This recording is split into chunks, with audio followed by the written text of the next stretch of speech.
Good morning, Muses. My name is Melissa, and this is my YouTube channel, Melissa's Muse. I am up early this morning because we are moving our chicken coop, our portable chicken coop. The chickens have worn down all the grass in there, and we want to give them some new pasture to run around in. So Richard is out there measuring and making some space for our new electric fencing, and then we're going to get my Jeep and pull this little chicken coop into its new home and let the chickens out, and they're going to be so happy. If you're new here, my name is Melissa, like I said, and I'm happy you're returning, or I'm happy you found me. It's early, you guys. Early for me, anyway. If you're new here, I'm happy you're here. If you're not new here, thank you for returning. I am trying to get 500 subscribers by the end of the summer. And guess what? The end of the summer is here. So please, please, please, if you haven't already, hit that subscribe button. And I'll take you along on our adventures on moving our chicken yard. Okay, but first we're here at the duck pen. I drain, clean, and refill this kiddie pool 3 times a week on Tuesdays, Thursdays, and Sundays. And since today's Sunday, I drained it, cleaned it, and now it's getting refilled. And the ducks are not so patiently waiting because they love the clean water. But no joke, it takes about 20 minutes for them to mess it all up again. Let me turn this around. This is the duck pen area, and okay, you guys, I'm not very happy with it. We did put this little brick area because none of our land is very level. So we put the bricks here for 2 reasons. 1, to level it out, and 2, to try and keep their water clean because they just love to make mud out of everything. But they're digging these holes. I didn't know that ducks dig holes, but they do. They're digging these holes that killed the grass around here. They really need a much bigger space, and they're only going to be here through the winter. We are going to be clearing our land, a lot of our land back there, and we're going to be putting them and the chickens up there, and we're going to give them a much bigger space. And there's a ravine back there that I'm going to be looking into how I can make that into a pretty good size, well, I mean, not like a real pond or a lake, but a good sized pond, much bigger than their kiddie pool. But we need to look, I need to find out how I can keep it clean, and if it's going to be economical, or at least not kill us to fill it up, because we're on city water here. Oddly enough, we still have septic system and we can't get high-speed internet, but we're on the city water. So it's already costing us $200 a month to keep the garden and the animals, and filling up a pretty good sized pond. I'm not sure how much that is, if we're going to need to save up or if there's another option. But these guys have got to get out of here. They don't have enough room. I thought it might have been enough room, but it really isn't. So we're going to give them much more space up there because we have 2 more acres up there that we are not utilizing yet. Okay, let's go down here while the duck pool is filling up, and I want to show you the area that the chickens are going to be in. They're still in their coop because we have to move them. Oh, sorry, you guys. I turned off all the other ones. They're still in their coop because we've got to move it. And they don't like it. It's a lot later. Somebody's driving by on an early Sunday morning.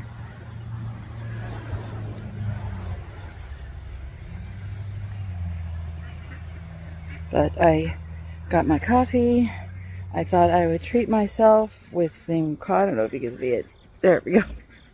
with some creamer in it, actually, this morning, so it doesn't taste like dirt. But this is where the new area is going to be, just outside of my fig tree, because I know that they'll tear up those leaves. So this is where the new area is going to be.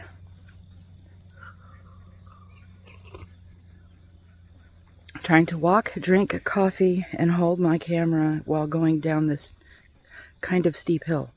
See that one back there, that marker back there? That's where the end of it will be. And here's the beginning, the start of it. And Richard is over there disassembling the netting. So maybe I should go help him. Okay, so Richard doesn't want to get the Jeep and bring it down here and do it the cool way. So he's going to do it the manly man way and move it himself.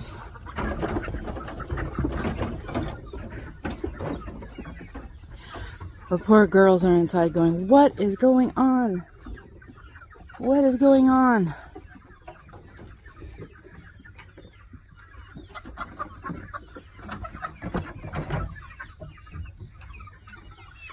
Chickens!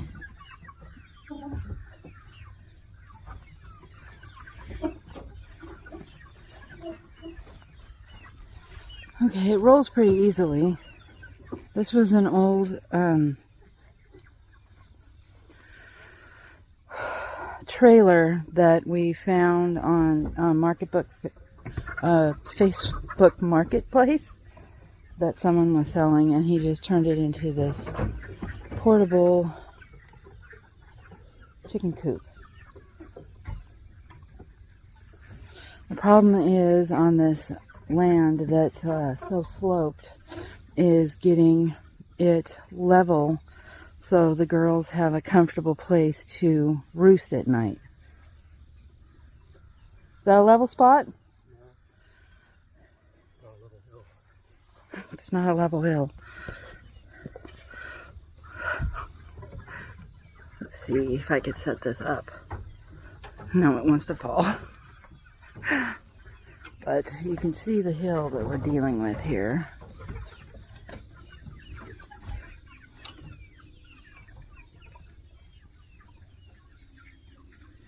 Whew, it's humid. It's not even hot out here, but it is humid. It's supposed to be a really hot day today, like 91 or 92. It was 91 or 92 yesterday, which lately, in the last probably about the last 5 years, it's pretty common for it to get into the low 90s for a few days during the summer. Earlier this summer, though, it was 101, and that is not normal. We've been in this area, next month it'll be 12 years, and it has never been 101. So it's getting hotter, definitely getting hotter, and more humid. It is outrageously humid. Do you guys hear that?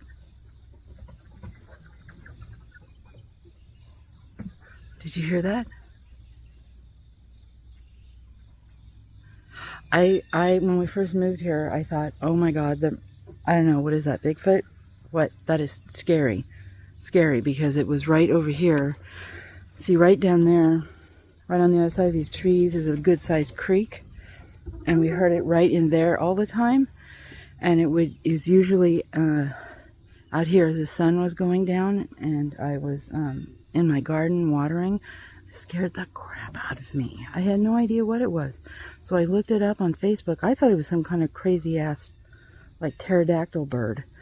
And Richard's like, no, I think that's a bigger animal, probably a deer. And I'm like, deer? Why? That's crazy. So I Googled it, and sure enough, it's called a deer bark. And they do that when there's a predator around. These deer don't have any predator but humans, so it's probably barking about us.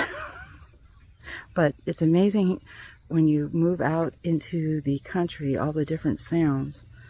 There's still sounds. We've been here since the end of May, and it's just about September now, and there's still sounds I can't identify. It's crazy. But there's Richard in the background doing all the work while I'm over here talking. That's usually how it goes. I'm the supervisor. Look at this plane going up above. I don't know if you can see it.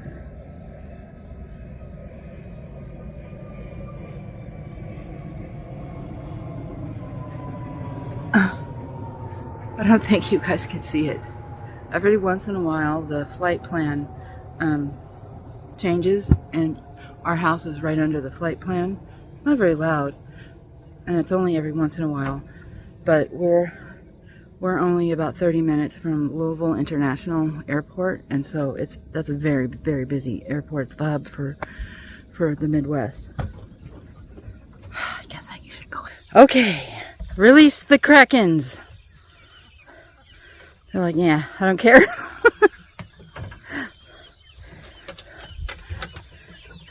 Tick, tick, tick.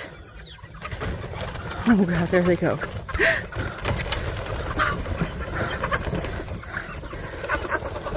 Hey!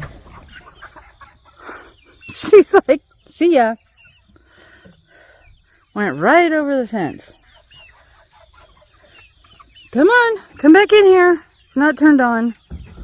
Fence is not on. Come on. And there's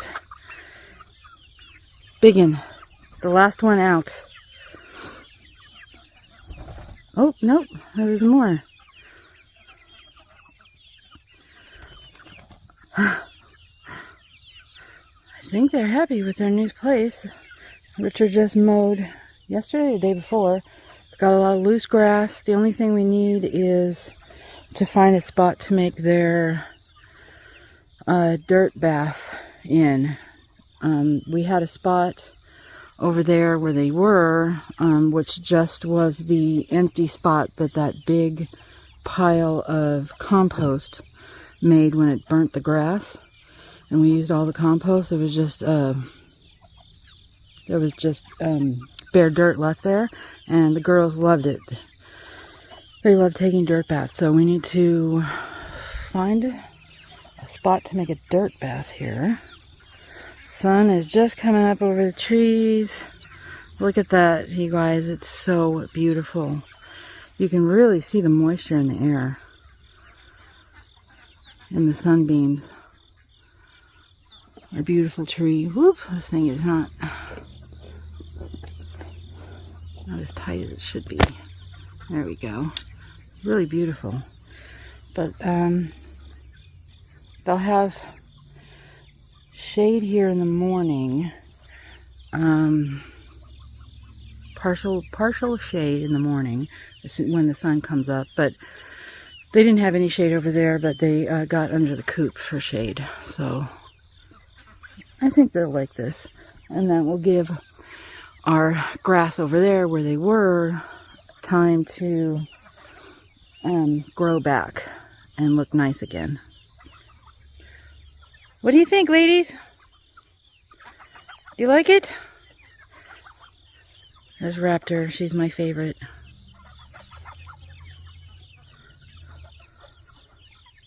You're like, what is this new place of wonder?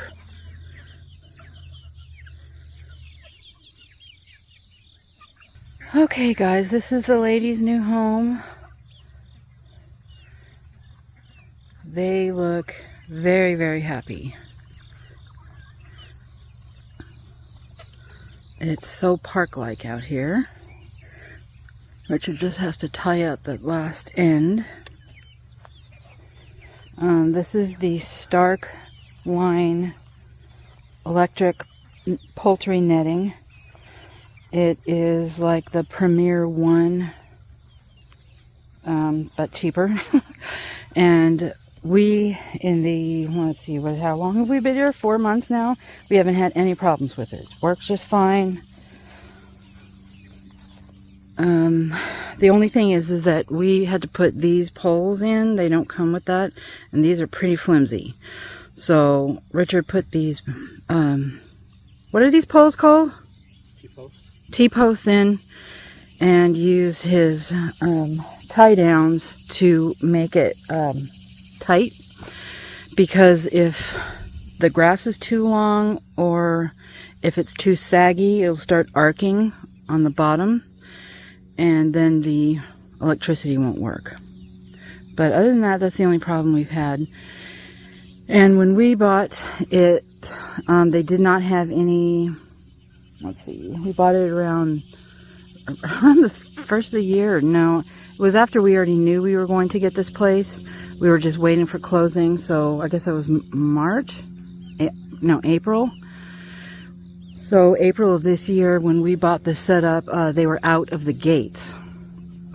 They do sell a gate portion to this, and it would probably make it a lot easier to get in and out, but they didn't have any, and we haven't had any problem just getting in and out by pulling up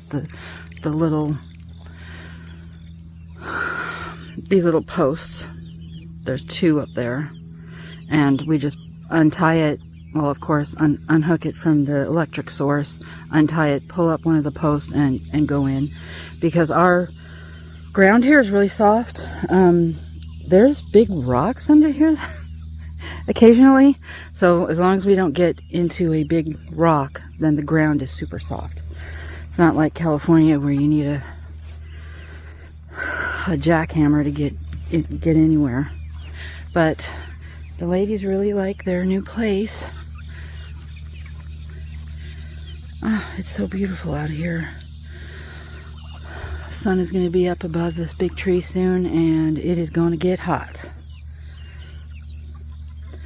But all of this will be shaded.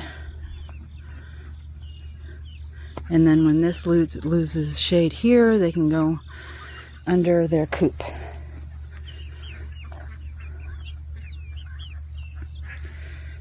Even Biggin likes it. Hi guys, all cleaned up. The chickens are moved. Came inside, cleaned up.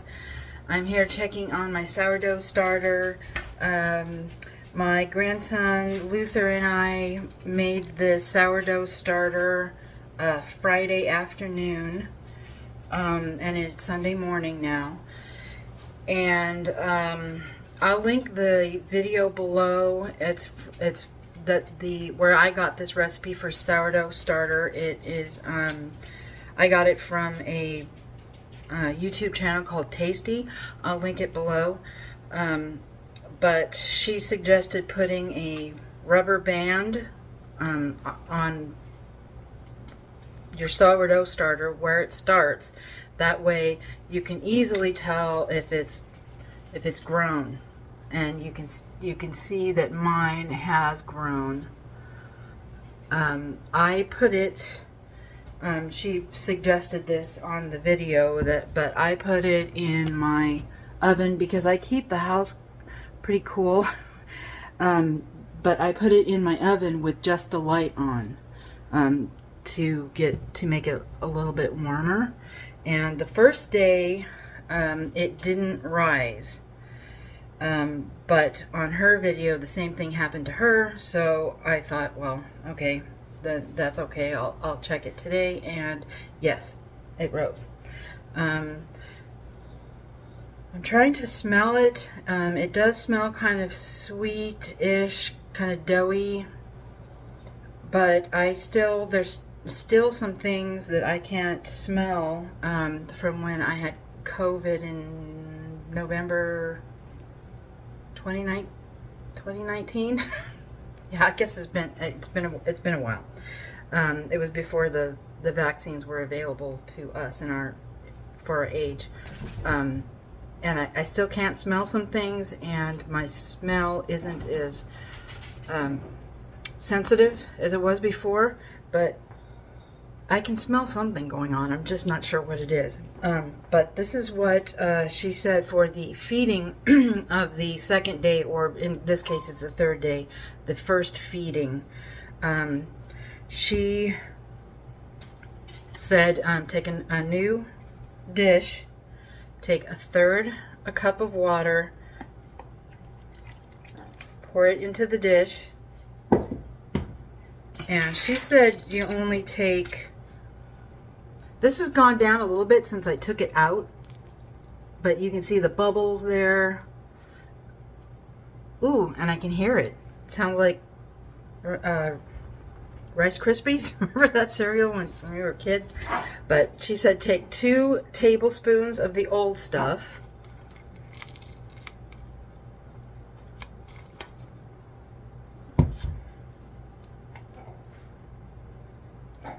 Ooh, it's sticky. Grab another one. I think this is what hers look like, so they're not like really level. I do have a scale, but it either is broken or more likely it's operator error. I can't figure out how to use it. So 2 tablespoons of the old stuff. You start with a third cup of water. Put the old stuff in here, 2 tablespoons, and then how she suggested making it was a third. How I started it, and I'm continuing to do it, is a third cup of whole wheat flour and a third cup of unbleached bread flour. So then you take, let me wipe my hands off.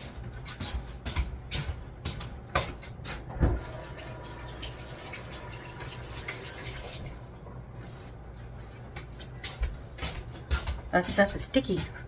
You take a third of a cup, this is the whole wheat flour, put it in here, and a third of a cup of the bread flour, put it in here.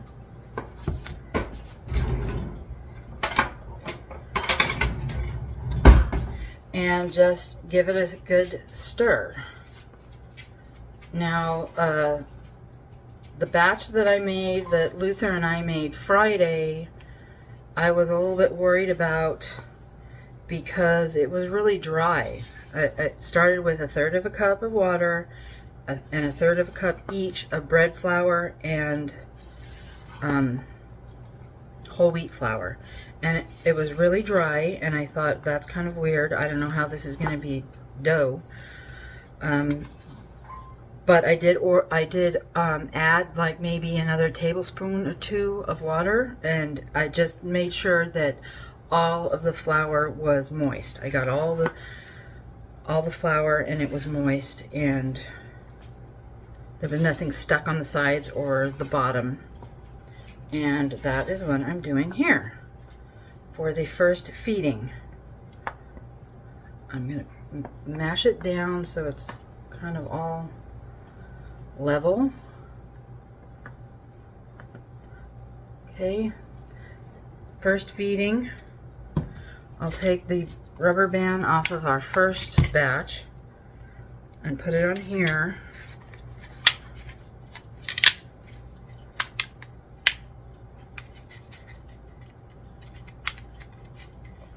Sort of where it is, the level where it is really sticky, so it's hard.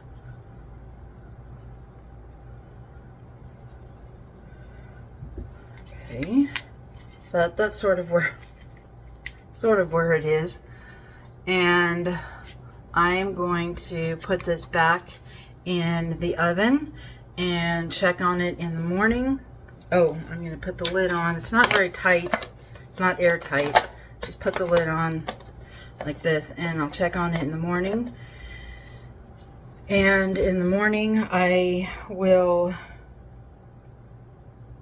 well, you're supposed to feed it twice a day, so I'll probably check on it this evening or late afternoon and see if it's grown any, and if it has, then I'll feed it again just like this. Take out 2 tablespoons of this, put it in a third of a cup of water, and then add a third of a cup each of bread flour and whole wheat flour. If it hasn't risen, then I'll wait until the morning And in the morning I'll do the same thing. And this is, you do this for 7 days-ish, and then it's ready to use. And then I will try to make my first sourdough bread. So we'll see. We'll see how well that goes. But thank you guys for hanging out with me today. I hope you found it entertaining, chasing the chickens around and seeing their new home, and looking in with me to my sourdough starter.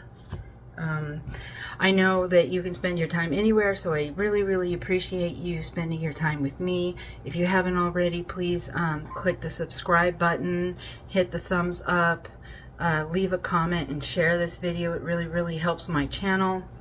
Thank you guys. I will see you the next time. Bye now.